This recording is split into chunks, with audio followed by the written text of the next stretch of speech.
बुरे विचार हमारे मन में क्यों आते हैं? हम नहीं चाहते कि हमारे मन में ऐसे ख्याल आए, फिर भी वे आते रहते हैं।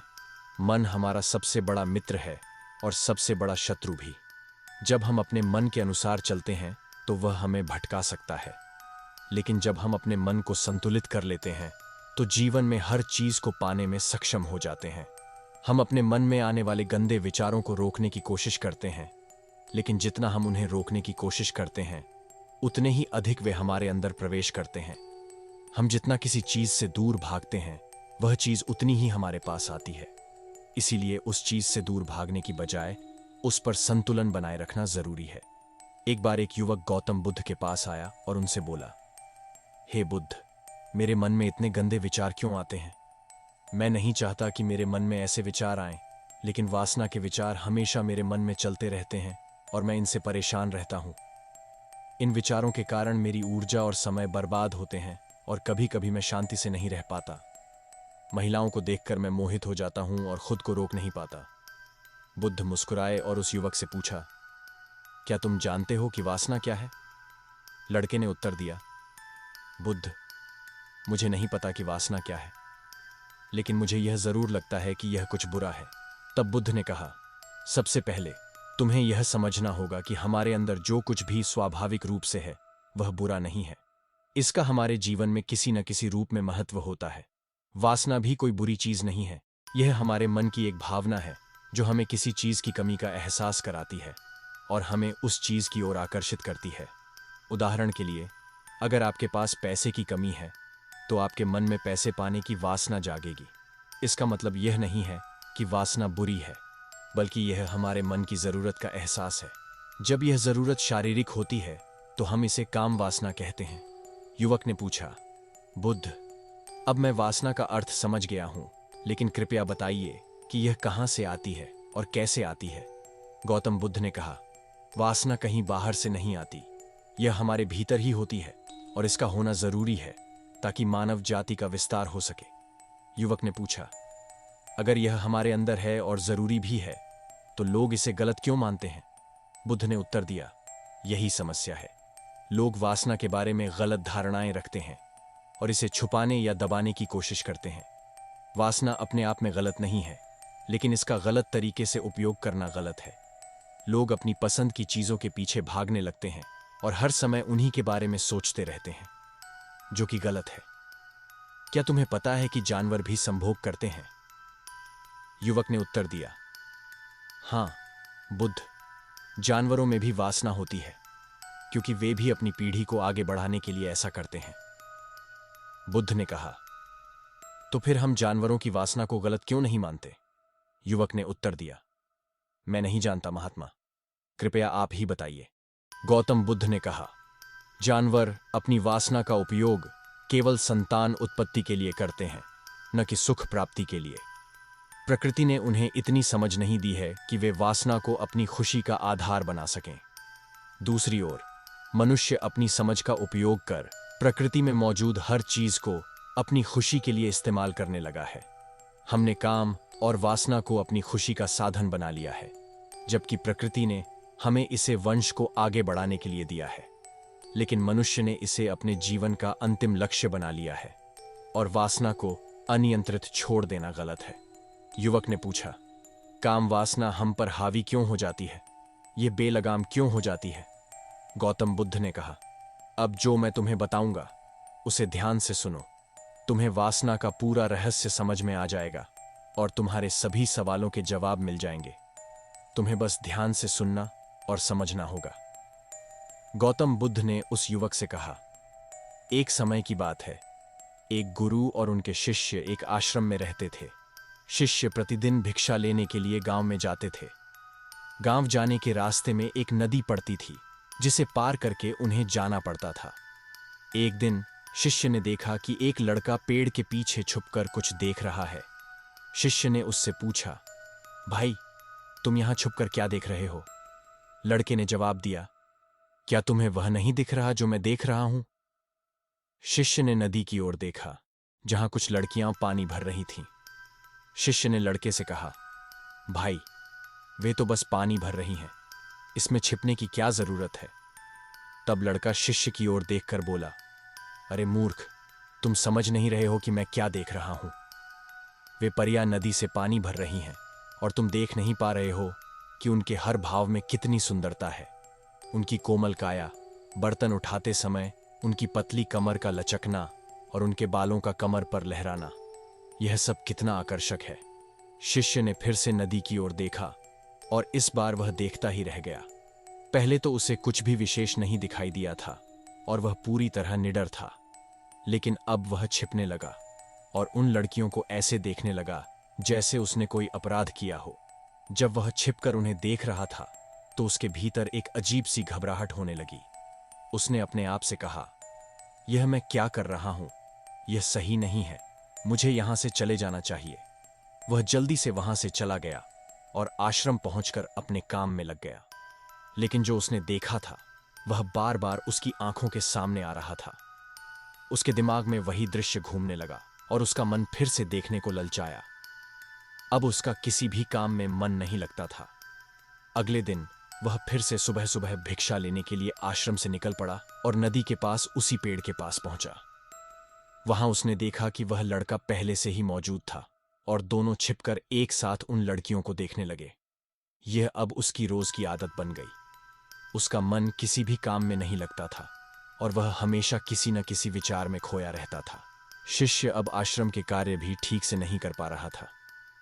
न वह ठीक से सो पा रहा था, न ही ठीक से खा पा रहा था। उसका मन बेचैन था और बार बार उन लड़कियों की सुंदरता देखने की लालसा कर रहा था। जब गुरु शिक्षा दे रहे होते तब भी शिष्य का मन किसी और ही विचारों में खोया रहता। गुरु ने अपने शिष्य की इन हरकतों को देखा और एक दिन उसे अपने पास बुलाकर कहा, आज से मैं भी तुम्हारे साथ भिक्षा मांगने चलूंगा। तुम और मैं एक साथ भीख मांगने जाएंगे। शिष्य ने गुरु को मना करते हुए कहा, नहीं गुरुदेव, आपको परेशान होने की आवश्यकता नहीं है, मैं भिक्षा ठीक से मांग सकता हूं। शिष्य भिक्षा मांगने के लिए निकल गया। उसके जाने के बाद गुरु भी आश्रम से बाहर निकल गए और शिष्य का पीछा करने लगे, यह देखने के लिए कि वह कहां जाता है और क्या करता है। गुरु ने शिष्य की गतिविधियों पर ध्यान देने के लिए उसका पीछा किया। थोड़ी दूर जाकर गुरु ने देखा कि उनका शिष्य एक अपराधी की तरह पेड़ के पीछे छिपा हुआ है और कुछ देख रहा है। गुरु भी शिष्य के पीछे खड़े हो गए, यह देखने के लिए कि वह क्या देख रहा है और क्यों अपराधियों की तरह छिपा हुआ है। गुरु ने देखा कि शिष्य पेड़ के पीछे छिपकर उन लड़कियों को देख रहा था जो नदी से पानी भर रही थीं। गुरु ने शिष्य से कहा, क्या तुम अब लड़कियों से भी भिक्षा मांगोगे? गुरु की आवाज सुनकर शिष्य घबरा गया और पसीने से लथपथ हो गया। वह कांप रहा था जैसे किसी चोर को रंगे हाथ पकड़ लिया गया हो। उसकी स्थिति खराब हो गई और वह कुछ भी बोलने में असमर्थ था। शिष्य के साथ जो लड़का था वह भाग गया, जिससे शिष्य की घबराहट और बढ़ गई। उसके मुंह से केवल कुछ टूटे फूटे शब्द ही निकल रहे थे और वह गुरु के चेहरे की ओर देखने का भी साहस नहीं कर पा रहा था। गुरु ने शिष्य की ओर देखकर कहा, मेरा शिष्य निडर है, वह किसी चीज से नहीं डरता। लेकिन यह क्या है, तुम डर के मारे कांप रहे हो? शिष्य ने गुरु से कहा, मुझे माफ कर दीजिए, इसमें मेरी कोई गलती नहीं है। उस लड़के ने मुझे धोखा दिया, लेकिन मैं आपसे वादा करता हूं कि आज के बाद ऐसा कभी नहीं होगा। मैं क्षमा चाहता हूं। गुरु ने उत्तर दिया, कोई बात नहीं, लेकिन तुम्हें ध्यान रखना चाहिए कि हम जैसी संगति करते हैं हमें वैसा ही फल मिलता है। जैसे जैसे हम संगति में रहते हैं उनके विचार हमारे भीतर प्रवेश करते हैं। इसलिए अच्छी संगति बनाए रखो ताकि अच्छे विचार तुम में प्रवेश करें। फिर गुरु और शिष्य आश्रम लौट आए और शिष्य ने आश्रम के काम पर ध्यान देना शुरू कर दिया। उसने उस रास्ते को छोड़कर दूसरे रास्ते से जाना शुरू किया। वह अपना कार्य सावधानी से करने लगा, लेकिन धीरे धीरे उसके अंदर क्रोध उत्पन्न होने लगा। इस क्रोध के कारण वह अन्य शिष्यों पर चिढ़ने लगा और बेचैन रहने लगा। अब वह समय पर भोजन भी नहीं करता था और खाना बहुत कम खाता था। एक रात गुरु शिष्य के पास आए और बोले, तुमने मुझसे वादा किया था कि तुम अपने मन को वश में रखोगे। अब तक तुमने कितनी बार अपना वादा तोड़ा है? यह सुनकर शिष्य गुरु के चरणों में गिर पड़ा और रोने लगा।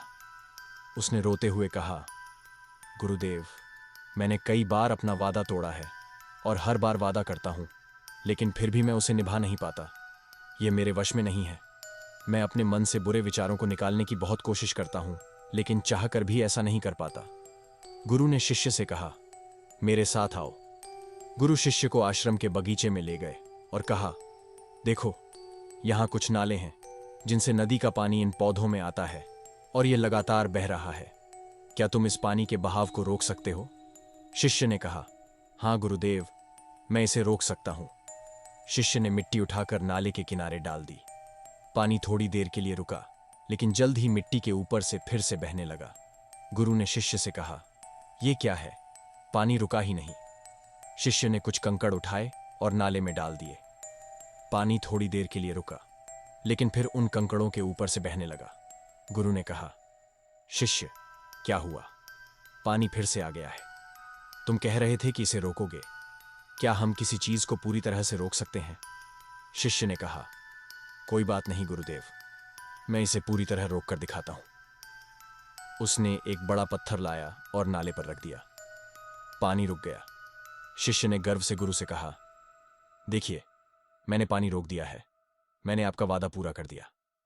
गुरु मुस्कुराए और बोले, ठीक से देखो, पानी रुका है या नहीं। उन्होंने दिखाया कि पानी पत्थर के चारों ओर से बह रहा है और नाले को तोड़कर बाहर निकल रहा है। उन्होंने कहा, ध्यान से देखो, पानी अब पत्थर के चारों ओर से बह रहा है और अपना रास्ता बदलकर फिर से आगे बढ़ जाएगा। और यही हुआ। पानी ने पत्थर के चारों ओर से बहना शुरू कर दिया और फिर से अपनी दिशा में बहने लगा। तब गुरु ने शिष्य को समझाया, तुम्हारे साथ भी यही हो रहा है। तुम बार बार प्रयास कर रहे हो, लेकिन हर बार तुम्हारा प्रयास टूट रहा है और टूटता ही रहेगा। यह पत्थर तुम्हारे पुरुषार्थ को दर्शाता है और यह पानी तुम्हारे विचारों को। चाहे तुम कितना भी बड़ा पत्थर रख दो, पानी अपना रास्ता ढूंढ ही लेगा। शिष्य ने पूछा, हे गुरुदेव, क्या कोई ऐसा रास्ता है जिससे मैं गंदे विचारों से बाहर निकल सकूं? गुरु ने कहा, एक रास्ता है। यह पानी जिस नदी से आ रहा है, तुम केवल वहां से इसके मार्ग को बदल सकते हो। गुरु शिष्य को उस नदी के पास ले गए जहां से पानी बगीचे में आ रहा था। गुरु ने कहा, देखो, यह पानी इस नदी से आ रहा है। यदि हम इस नदी से पानी का मार्ग बदल दें तो क्या हम इसे रोक नहीं सकते? शिष्य ने कहा, हां गुरुदेव, मैं इसे यहां से रोक दूंगा। अगर हम इसका मार्ग बदल देंगे तो यह बगीचे में नहीं आएगा। गुरु ने कहा, अगर पानी बगीचे में नहीं आएगा तो पेड़ पौधों को पानी कहां से मिलेगा? उन पेड़ पौधों को पानी की जरूरत होती है। शिष्य ने सोचा और कहा, यह बात मेरे ध्यान में नहीं आई। बगीचे में पानी का होना भी जरूरी है। गुरु ने कहा, कुछ पेड़ पौधों को रोजाना पानी की जरूरत होती है। अगर उन्हें पानी नहीं मिलेगा तो वे सूख कर मर जाएंगे। इसलिए हमें पानी का सही मात्रा में प्रबंध करना होगा। फिर गुरु ने पूछा, यदि हम इस नदी का सारा पानी बगीचे की ओर मोड़ दें तो क्या होगा? शिष्य ने उत्तर दिया, गुरुदेव, अधिक पानी से बगीचे के सारे पेड़ पौधे नष्ट हो जाएंगे, कुछ भी नहीं बचेगा। गुरु मुस्कुराए और बोले, समझो, हमें कुछ भी पूरी तरह से रोकना नहीं है। हमें हमेशा संतुलन बनाए रखना है। पौधे कम पानी से सूख सकते हैं और अधिक पानी से भी नष्ट हो सकते हैं। हमारा जीवन भी संतुलन पर चलता है। फिर गुरु ने शिष्य से कहा, यदि मैं तुम्हें आम के बारे में ऐसा बताऊं जो तुम्हें नहीं सोचना चाहिए, तो तुम्हारे दिमाग में सबसे पहले किसकी तस्वीर आएगी? शिष्य ने उत्तर दिया, आम की। गुरु ने कहा, जब हम अशुद्ध विचारों को बलपूर्वक रोकने का प्रयास करते हैं तो वे और भी मजबूत हो जाते हैं। इसलिए हमें उन्हें दबाने की कोशिश नहीं करनी चाहिए। बुरे लोगों की संगति से भी हमारे मन में गंदे विचार आ सकते हैं। कई बार कामुकता हमारे अंदर नहीं होती, लेकिन कुछ अश्लील लोगों के साथ रहने के कारण यह हम पर हावी हो जाती है। शिष्य ने कहा, गुरुदेव, आप सही कह रहे हैं। मैं रास्ता भटक गया था। उस रात शिष्य ने बहुत शांति से सोया।